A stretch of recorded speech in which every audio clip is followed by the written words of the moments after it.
cases. And it is fixed truth.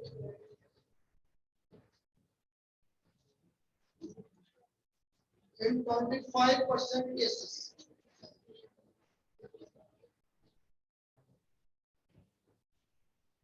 What is the probability there? What is the probability there? Sir ये speaks के पहले क्या लिख रहा है? फर्स्ट में Contradict each other. Therefore, contradict each other.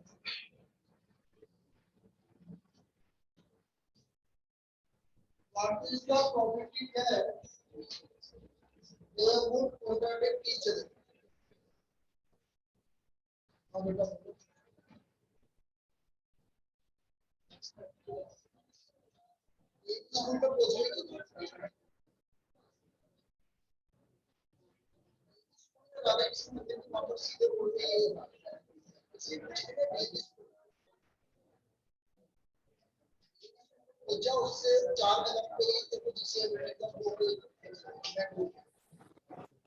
Sir आपकी वॉइस क्लियर नहीं आ रही।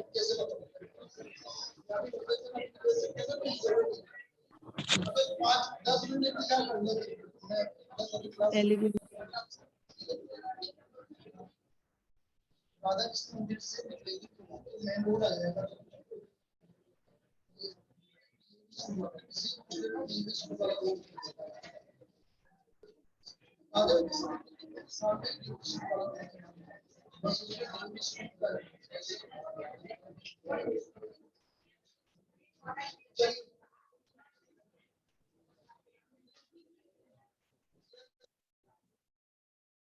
अरे बेटा कर ले। कितने परसेंट केस में सही है, सच बोल रहा है? 30% केस। मैं मान लेता हूँ, ये मान लेता हूँ भाई ये 30% केस में सही बोल रहा है, तो कितने परसेंट केस में वो झूठ बोल रहा है? 70% केस। पीबी 25% केस में सही बोल रहा है, तो कितने परसेंट केस में वो झूठ बोल रहा है? 75% केस में झूठ बोल रहा है। अब ये हमसे बोल रहा है कि ये एक दूसरे को कॉन्ट्राडिक्ट करेंगे। कॉन्ट्राडिक्ट का क्या मतलब? वो एक सच बोलेगा तो दूसरा क्या बोलेगा? P contradict each other. तो यदि ए सच बोल रहा है तो बी झूठ बोल रहा है, और ए झूठ बोल रहा है तो बी 30/100 मल्टीप्लाइड बाय 75/100 और 70/100 मल्टीप्लाइड बाय 25/100।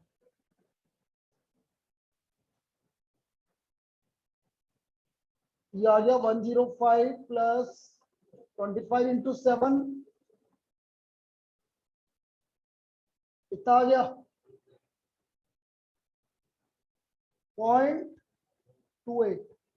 इसका मतलब 28% केस में वो एक दूसरे को क्या कर रहे हैं? कॉन्ट्राडिक्ट कर रहे हैं।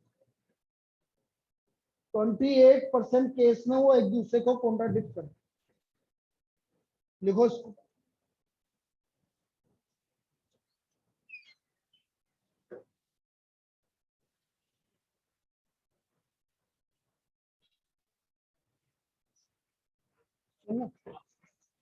उस लड़की को पूछे कि कहाँ पर दिक्कत आ रही है, उसको जीसीआई का बिल्डिंग का एड्रेस समझा, तो पहुंच गई कि देख।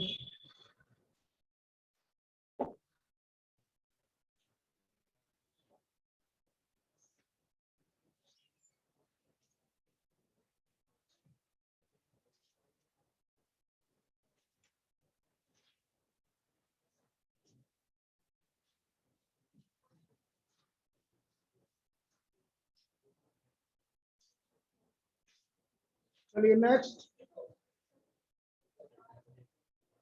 अच्छा, इसमें तो बोल रहा है कि दोनों एक दूसरे को कॉन्ट्राडिक्ट कर रहे हैं।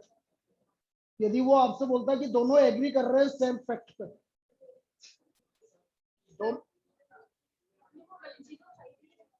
105 नहीं आएगा?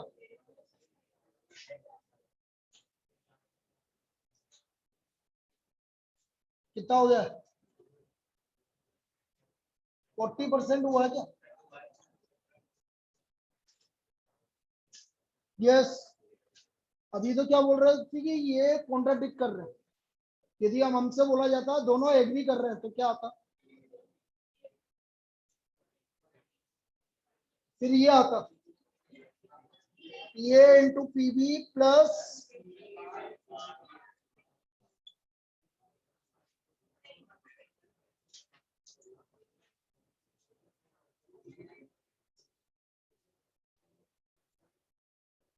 Agreeing on the same fact, दोनों सेम फैक्ट पे एग्री कर रहे हैं तो फिर आएगा P A into PB plus P A bar into PB बार।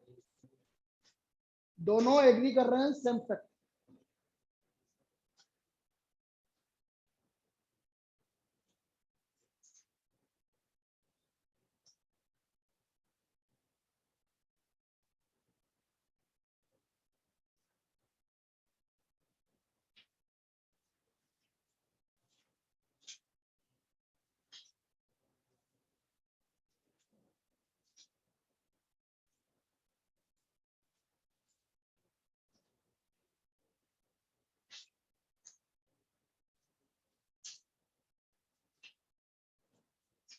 चलिए last problem.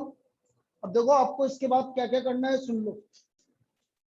Set A, set B और सेट सी के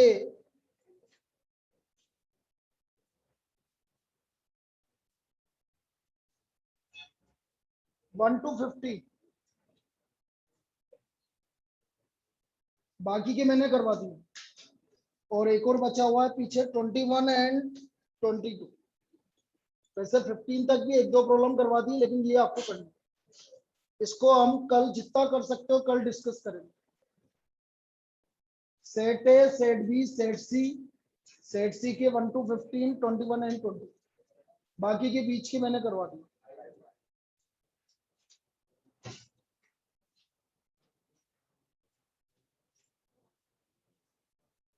चलिए लास्ट प्रॉब्लम आज की। और ए ग्रुप ऑफ स्टूडेंट्स, बेटा मत बोलो अभी बोल रहा हूं। और ए group of students 30%, 40% and 50%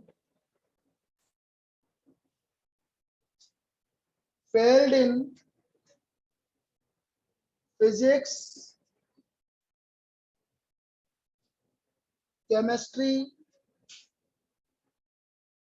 and at least one subject. At least one of the two subjects.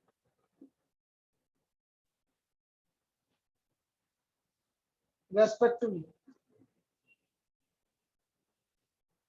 If an examinee is selected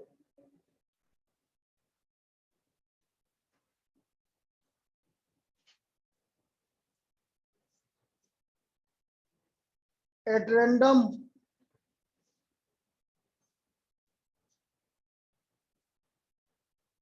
what is the probability that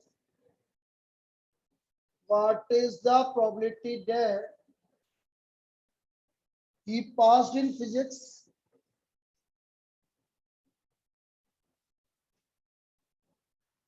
if it is known that he failed in chemistry?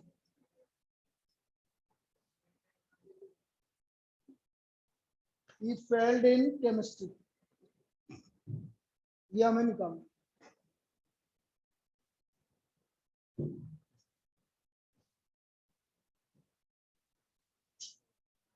बेटा 50% student fail हुए हैं physics में, तो मैं मान लेता हूं कि फिजिक्स में कितने स्टूडेंट पास हुए हैं? 50 पास हुए। भाई 50% फेल हुए तो कितने पास हुए? 50। 40% फेल हुए केमिस्ट्री में तो कितने पास हुए? और कम से कम एक सब्जेक्ट में कितने परसेंट फेल हुए हैं? 50।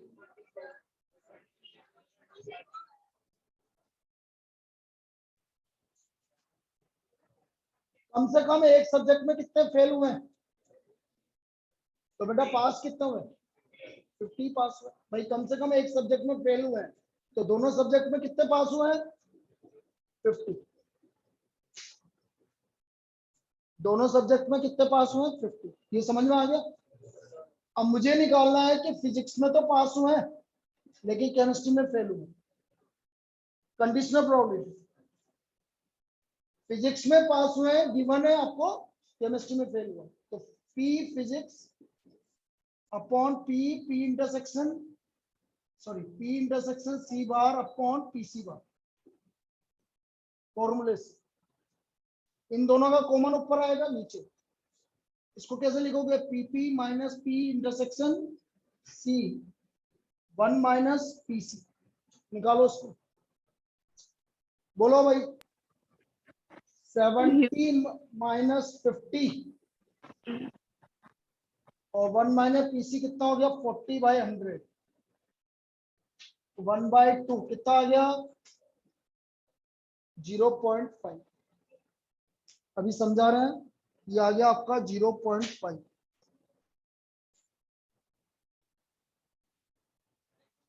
देखो सर, फिजिक्स में पास हुआ है गिवन क्या है, केमिस्ट्री में फेल हुआ।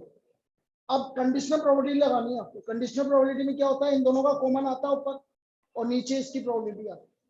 बेटा फिजिक्स में पास हुआ है तो पीपी और माइनस दोनों का कॉमन, और पीसी बार क्या होगा? 1 माइनस पीसी। बस वैल्यू रखिएगा, बाकी वैल्यू रखिए। तो कल अब अपन इसका डिस्कशन करेंगे।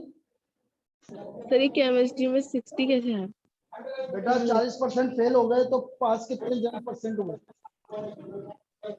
केमिस्ट्री में 40% फेल हो गए तो पास कितने हुए? बोल बेटा। हाँ सर 60। Yes.